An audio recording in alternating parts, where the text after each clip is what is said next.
A continuación tiene la palabra la superviviente doña Denise Papó, que nos dará su testimonio.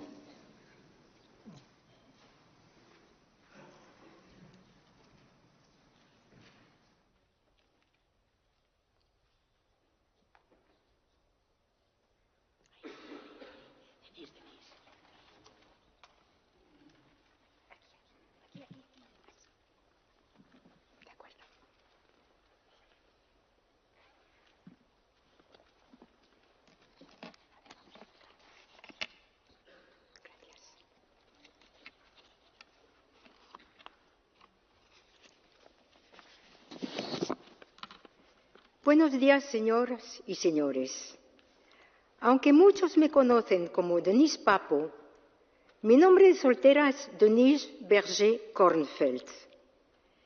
Y mi apellido es casi bucólico, ya que Berger significa en francés pastor, Berger en alemán significa hombre de la montaña y Kornfeld quiere decir campo de trigo. Pues casualmente mi abuelo materno era importador de trigo en Polonia. Antes de comenzar mi relato, quiero detenerme un momento para recordar que no soy la única persona superviviente del Holocausto que vive en Barcelona. En Barcelona reside la señora Genya Barcas, unos años mayores que yo, superviviente del campo de concentración de Auschwitz. Su sufrimiento fue extremo, difícil incluso de imaginar, y que quizá por eso Genya nunca habla de lo que vio. Hay horrores que no se cuentan, se guardan en silencio. Mi testimonio es en realidad una historia doble, porque también es la historia de mi querida hermana gemela Agnès, que nos dejó hace ya algunos años. Agnès y yo somos supervivientes de la Shoah. No lo somos de los campos de exterminio, afortunadamente, pero sí de la persecución nazi. Mi padre, Leibich Moïse Berger, nació en Drohobycz, en Polonia, en la región de Galicia, un territorio que perteneció sucesivamente a distintos países de Europa Central y que hoy forma parte de Ucrania. La familia de mi padre, su padre Kalman, su madre Taube, que en yiddish significa paloma, su hermano Josef y sus hermanas Rivka y Golda, fue totalmente exterminada en el gueto de Cracovia. Mi madre, Mindla Kornfeld, también nació en Galicia, pero por diversas razones se crió en Danzig, ciudad entonces independiente y de mayoría alemana. Mi padre no pudo estudiar en Polonia, porque la universidad estaba vetada a los judíos, por lo que se marchó a estudiar a Viena, Austria, donde se graduó como ingeniero químico. Posteriormente, trabajó en Alemania en una fábrica de curtidos, convirtiéndose en un gran especialista en el tratamiento de pieles para peletería. Más tarde, se trasladó a París, donde continuó trabajando en el mismo sector. Fue en París donde conoció a mi madre, cuya familia también había emigrado a Francia, como consecuencia de la Gran Depresión de 1929, que en Europa golpeó duramente los países de Europa Central y Oriental. Mis padres se casaron en 1934 y 3 años más tarde, en 1937, nacimos en París 2 gemelas, mi hermana Agnès y yo misma, por lo que obtuvimos la nacionalidad francesa. En 1939 estalló la Segunda Guerra Mundial con la invasión alemana de Polonia. Francia y el Reino Unido declararon la guerra a Alemania. En 1940, Alemania invadió Francia y tras la derrota militar de los franceses, se firmó el armisticio que dio lugar a la ocupación alemana y al régimen de Vichy, presidido por el maréchal Pétain. A partir de este momento comenzaron a aplicarse en Francia las leyes raciales contra los judíos, que fueron despojados de todos sus derechos, como excluirles de la función pública, el ejército, la enseñanza, los medios y muchas profesiones, confiscarles sus bienes y, entre otras medidas, tener la obligación de llevar una jota de judío en sus documentos de identidad. Mis padres decidieron abandonar París y se instalaron en Saint-Didier, un pueblecito al este de Francia, cerca de Lyon, creyendo que allí estarían más seguros. Habiendo encontrado mi padre un trabajo en una fábrica de curtidos muy importante en aquel pueblecito, pasaron una temporada feliz en una casita con un pequeñísimo jardín donde plantaban hortalizas. Sin embargo, al cabo de un tiempo, mi padre fue denunciado como judío y deportado al campo de internamiento de Le Vernet, en los Pirineos franceses, donde se quedó aproximadamente un año. Las condiciones en ese campo eran terribles. Ahí se encontraban judíos franceses y extranjeros, refugiados, republicanos españoles, comunistas, anarquistas, militantes antifascistas y apátridas. El régimen de Vichy los consideraba peligrosos para el orden público. En el campo de Le Vernet, mi padre entabló amistad con un médico republicano catalán, el doctor Bieto, que fue liberado al cabo de poco tiempo. Antes de marcharse, el doctor Bieto le aconsejó a mi padre que intentara por todos los medios escapar y cruzar a España por la montaña, donde lo esperaría en Barcelona.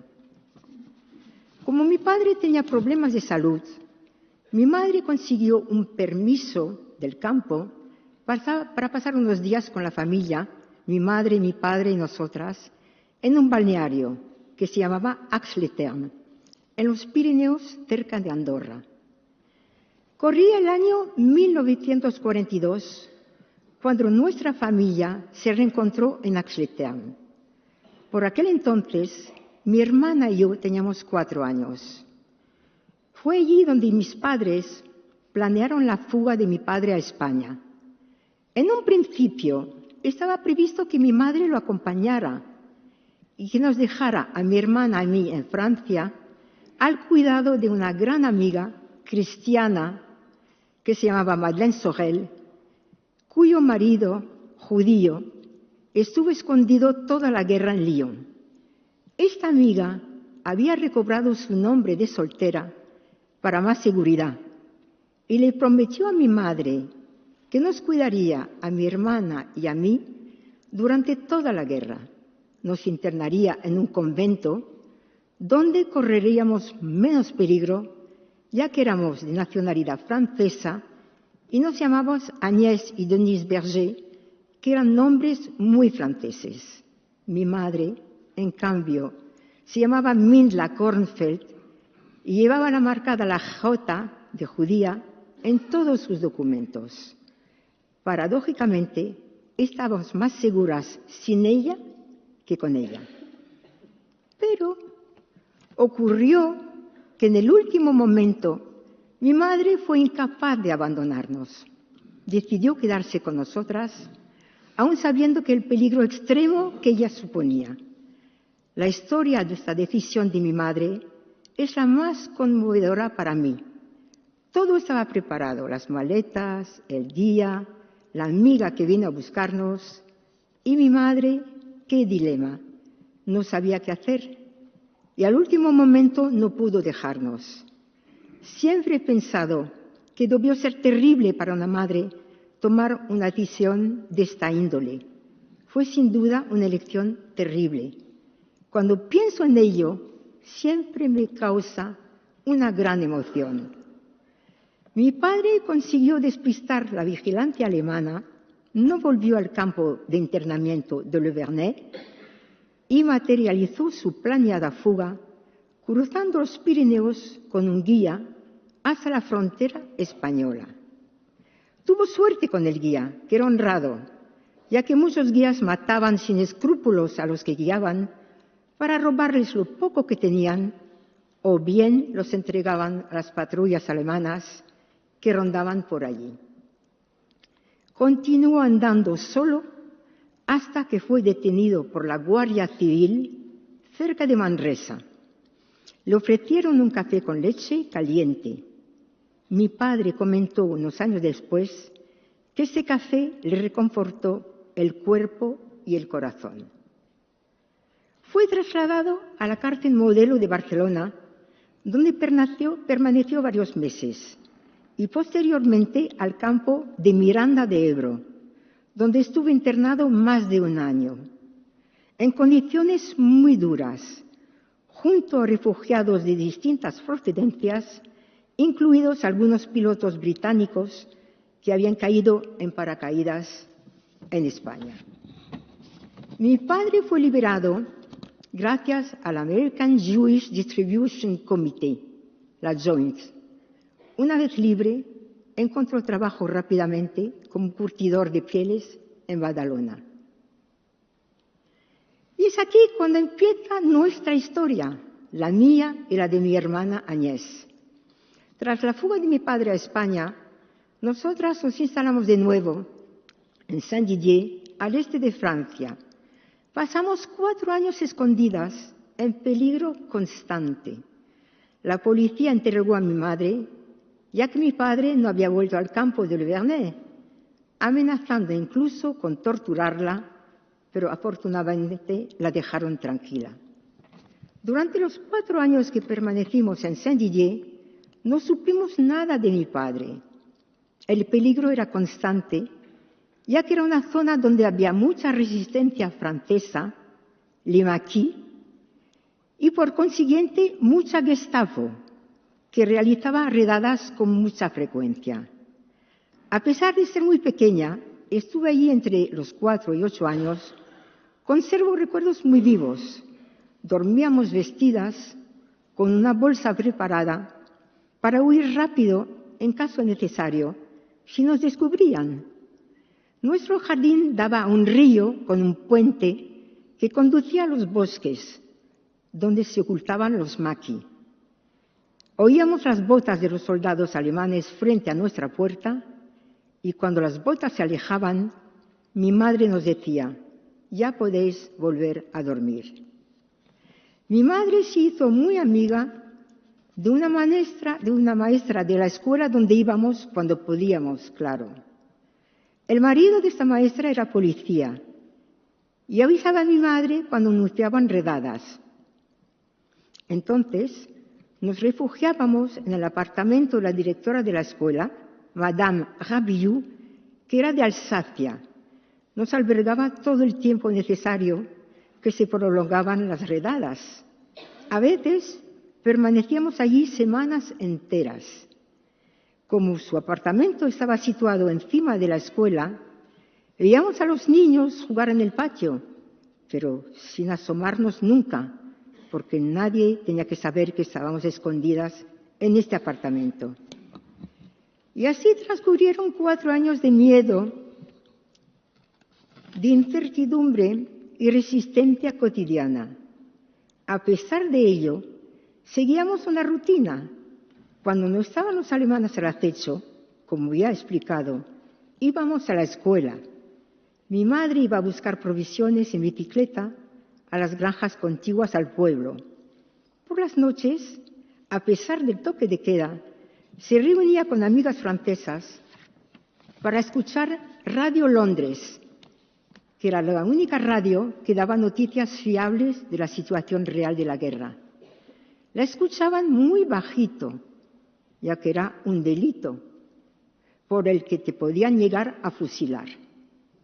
Cuando ya parecía que la Alemania nazi acabaría derrotada, con esas vecinas también confeccionaban enormes banderas la americana, la británica, la rusa, para cuando llegase la liberación. Las escondían debajo de cajones, ya que era extremadamente peligroso si las encontraban. Y así pasamos estos años escondidas con mucho temor a que nos encontraron. La verdad, fue un milagro que no acabáramos en los campos de exterminio y sobreviviéramos. Y por fin llegó la liberación de nuestro pueblo en septiembre de 1944. Recuerdo los tanques de los americanos desfilando por la calle mayor del pueblo, distribuyendo chicles y chocolate a los niños. Las mujeres locas de alegría subían a los tanques para abrazar a los soldados. También recuerdo que casi al final de la ocupación, un día fuimos a bicicleta a buscar provisiones y en el camino oímos aviones que tiraban bombas. Eran aviones aliados. Qué ironía tan grande hubiera sido escapar de los nazis para morir a mano de los aliados. Al final de la guerra, tuvimos que esperar un año más para reunirnos con nuestro padre, ya que la frontera con España estaba cerrada para los franceses. Finalmente, en 1946, cruzamos España como polacas. Llegamos a Portbou y un taxi nos llevó a Barcelona. Yo estaba enferma de tuberculosis y fui curada por el doctor Vieto con estreptomicina, un antibiótico recién descubierto. La familia de mi madre no tuvo tanta suerte. Mi abuela materna y una hermana de mi madre, Giselle, se quedaron toda la guerra en París escondidas en la parte trasera de un apartamento. Tras haber sobrevivido a la guerra, esta tía mía, que se llamaba Giselle, sufrió depresión y murió unos años después. La hermana mayor de mi madre fue deportada a Auschwitz con su esposo y un niño muy pequeño. Solo sobrevivió el esposo. Cuando los aliados liberaron los campos de exterminio, la mayoría de presos hambrientos se abalanzaban sobre la comida y morían porque su estado físico tan deteriorado no podía absorber grandes cantidades de comida. Mi tío, en cambio, estaba tan débil que no podía caminar.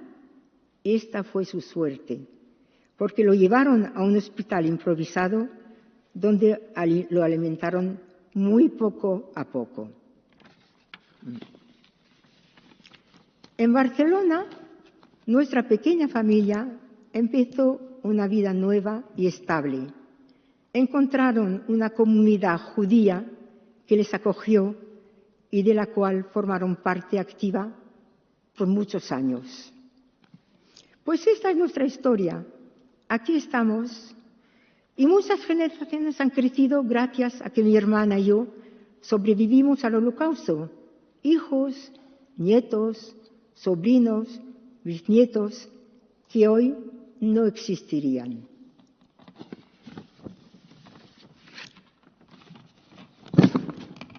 Me gustaría añadir a la historia de mi familia, que acabo de compartir con ustedes, unas breves palabras sobre la historia de mi esposo, Víctor Papo, que falleció hace casi 4 años a la edad de 95 años. Y la historia de su familia, sus padres Bert y Jacques y su hermano Alfredo. La familia de mi esposo fue una de las muchas que abandonaron España durante la Inquisición, después del decreto de los Reyes Católicos de 1492. Como tantas otras familias judías, se establecieron en los dominios del Imperio Otomano, del cual forma parte la Turquía actual, donde miles de judíos sefardíes fundaron comunidades en las cuales conservaron sus tradiciones, su práctica religiosa y la memoria de Sefarat, nombre hebreo con el que se designa a la península ibérica. El castellano medieval, conocido como judeo-español o ladino, siguió siendo la lengua materna de los judíos procedentes de España y se transmitió de generación a generación. Víctor hablaba en ladino cuando estaba con sus padres y me imagino que este hecho debió de ser reconfortante cuando se refugiaron en España. Tras el final de la Primera Guerra Mundial, la familia Papo se trasladó a Italia y en la década de 1920 la familia adquirió la nacionalidad española gracias al decreto real de Miguel Primo de Rivera en 1924, que ofrecía la ciudadanía a los judíos sefardíes descendientes de los expulsados por reyes católicos. Por esta razón, tanto Víctor como su hermano Alfredo fueron inscritos en el Consulado de España en Milán como españoles. Tras la crisis económica de 1929, la familia Papo se trasladó a París, donde mi suegro asumió la dirección de un hotel en la calle La Rue Bergère. En aquel entonces, la situación en París se volvía cada vez más peligrosa para ellos como judíos, ya que oficiales alemanes habían ocupado el hotel. El tener la nacionalidad española les proporcionaba una relativa tranquilidad, aunque Víctor recordaba con claridad el temor constante que sentía en el colegio, donde sus compañeros descubrían que era judío. Veía a diario cómo otros alumnos judíos eran maltratados por esa razón y cuando le preguntaban de dónde era, debido a que su apellido no sonaba francés, respondía simplemente que era español. En el verano de 1941, un cliente del hotel advirtió a la familia de que un empleado los había denunciado como judíos. Mi suegro consultó al cónsul de España en París, quien le aconsejó abandonar Francia de inmediato, ya que corría el riesgo de ser deportado. Bernardo Roland fue cónsul general de España entre 1939 y 1943 y logró proteger a muchos judíos sefardíes de nacionalidad española, residentes en París, excluyéndolos de las leyes antisemitas del régimen de Vichy y evitando la confiscación de sus bienes. Siguiendo los consejos del cónsul, la familia Papo decidió huir de Francia lo antes posible. Obtuvieron permiso de salida de las autoridades alemanas, ya que en sus pasaportes españoles no figuraba la J.